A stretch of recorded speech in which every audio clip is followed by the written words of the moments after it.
Okay, so, we love doing these deep dives, right? And this one is really cool because it comes directly from a listener request. Absolutely, and it's a good one. How can I get better at understanding spoken English? Which is like a huge topic, right? Like, I feel like almost everybody who's learning a language really struggles with this listening part. For sure, it's like you can read and you can maybe write okay, but then somebody starts talking to you and it's like, whoa, what just happened? Totally. And the listener pointed us to a great starting point for this Real Life English podcast. They've got 10 techniques that they say can really make a difference. So that's what we're diving into today. Yeah, and our goal here isn't just to repeat those 10 tips. It's just like, let's dissect them, let's figure out why they work, and most importantly for you, the listener, which ones might click the best for you.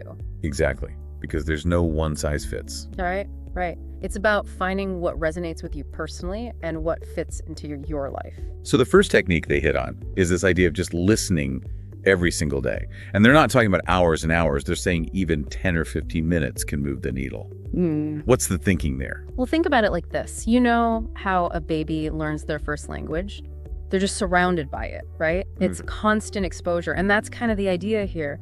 Even short bursts of English every day starts to train your brain to pick up on those sounds, the rhythms, the patterns of the language. It's like you're tuning your ear to a different frequency. Yeah, exactly. And starting small is key. Like they suggest beginner podcasts, news snippets, even kids shows. It's about easing into that soundscape, not getting overwhelmed. So when you're in those early stages, should you be actively trying to understand every word, or is it more about just letting the sounds wash over you? Honestly, at first, just let it wash over you. Don't stress about catching every single word. That can get so frustrating. Just focus on the overall tone, the rise and fall of the voice, the music of the language. Like you're just getting a feel for the landscape. Exactly. With time and that consistent exposure, your brain will naturally start picking out words and phrases. It's like a puzzle that slowly starts coming together. I love that analogy. Yeah. Okay, so the second technique they suggest is watching movies and TV shows with subtitles. But they have a very specific way of doing it. They say native language subtitles first, then English subtitles, and then finally no subtitles. It's kind of like a staircase, right? You're gradually leveling up your listening skills. So starting with your native language subtitles lets you follow the story, get the context, without getting bogged down in the English. You're removing one layer of complexity. Right. Then when you switch to English subtitles, you're starting to connect the spoken word with the written word. It's like reinforcement. You're building those connections. Exactly. And then that final step of removing the subtitles completely, that's where the magic happens. It forces you to rely solely on your listening skills. It's like taking off the training wheels. Yeah, it might feel a little wobbly at first, but it's how you really start to ride on your own. They even recommend specific shows like Friends or The Office or animated films like Finding Nemo. What makes those good choices? Because the language is pretty natural and clear. It's the kind of English you might hear in everyday conversations. Plus, animated movies often have really exaggerated pronunciation, which can actually be helpful for learners. Oh, so it's not like super fast-paced, jargon-filled dialogue. Right. It's about finding content where the language itself isn't an extra hurdle. Okay, so their third tip is listening to podcasts and audiobooks, which, is great for learning on the go. They recommend podcasts like The English We Speak and ESL Pod and the audiobook The Little Prince for beginners. What makes these specific resources good for language learners? Well, they're designed with learners in mind. So the pacing is usually a bit slower, the vocabulary might be simplified, and they often have transcripts or explanations, which can be super helpful. So you're not just thrown into the deep end. Right. And The Little Prince is a classic story with fairly simple language, so it's a great way to ease into audiobooks. And they have this really actionable tip tied to this, which is pause and repeat what you hear. Why is that so important? Because there's this really strong connection between how we produce language and how we perceive it.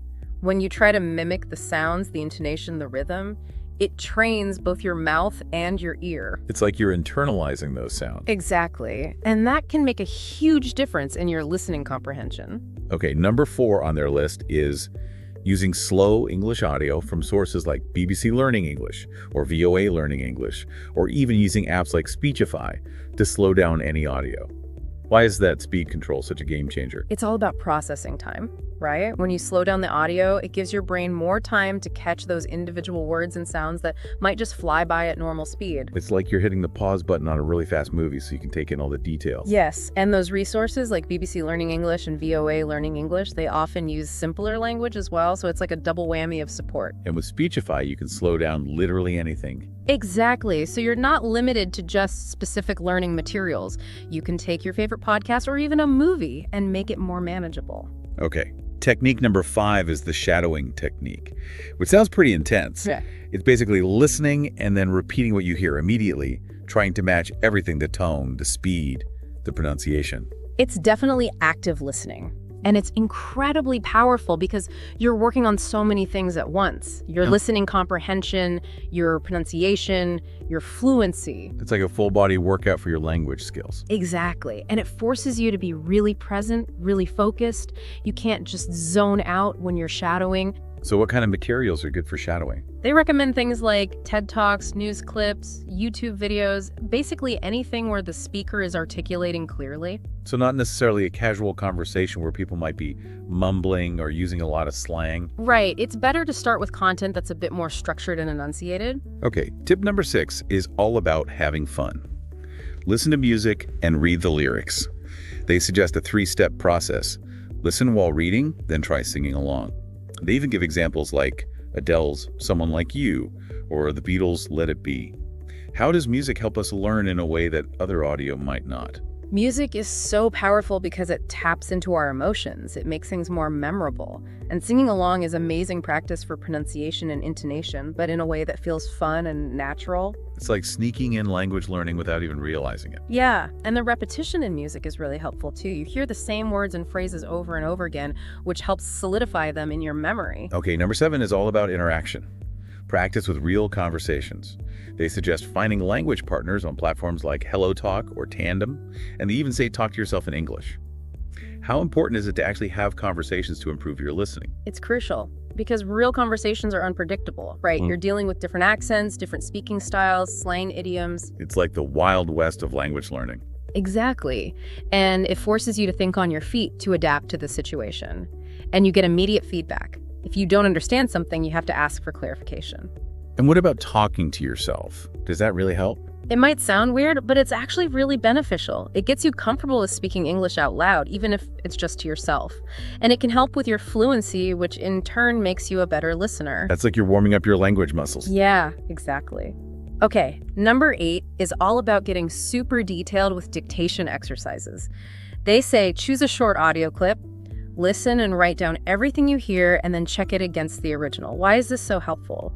Because it forces you to pay attention to every single word and sound. You can't just skim over things, you have to be precise. And then when you compare your version to the transcript, it shows you exactly where you're making mistakes. It's like a magnifying glass for your listening skills. Exactly. You're pinpointing those specific areas where you need to improve. Okay, tip number 9 is kind of the opposite of that. It's about focusing on context, not every single word.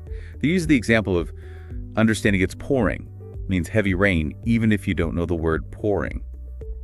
How do we get better at using context to understand spoken English? It's about training yourself to be a language detective, right? Look for clues in the situation, the speaker's tone, the visual cues if you're watching a video. It was like putting on your detective hat. Exactly. And don't get hung up on trying to understand every single word. Focus on getting the overall meaning, the gist of what's being said. Because in real-life conversations, that's often what matters most, right? Absolutely. Yeah. Okay, and then their final tip, number 10, is be patient and keep practicing. They say set small, achievable daily goals, track your progress, and most importantly, have fun. Why is this mindset so crucial? Because learning a language takes time. There will be ups and downs, moments of frustration, and moments of breakthrough. But if you stay patient and you keep practicing consistently, you will see progress. It's a marathon, not a sprint. Exactly. Yeah. And finding ways to make the learning process enjoyable is so important. If you're having fun, you're way more likely to stick with it. So we've covered a lot of ground today. 10 techniques from the Real Life English podcast for really leveling up your listening skills. From consistent daily listening to using subtitles strategically, from podcasts and audiobooks to slowing down the audio, from shadowing to singing along, from real conversations to talking to yourself, from dictation to focusing on context, and of course being patient and having fun. And what's really cool is that these techniques can work together. You can combine them and adapt them to fit your own learning style and your own life. Exactly. It's not a one-size-fits-all approach. It's about finding what works for you. So as you're thinking about all of this, which of these techniques really resonates with you? And what's one small step you can take, maybe even today, to start putting them into practice? Because the journey to better listening comprehension starts with that first step. That's your challenge for now. Yeah. And we hope this deep dive has given you the tools and the inspiration to take it Happy listening. to better listening. Exactly.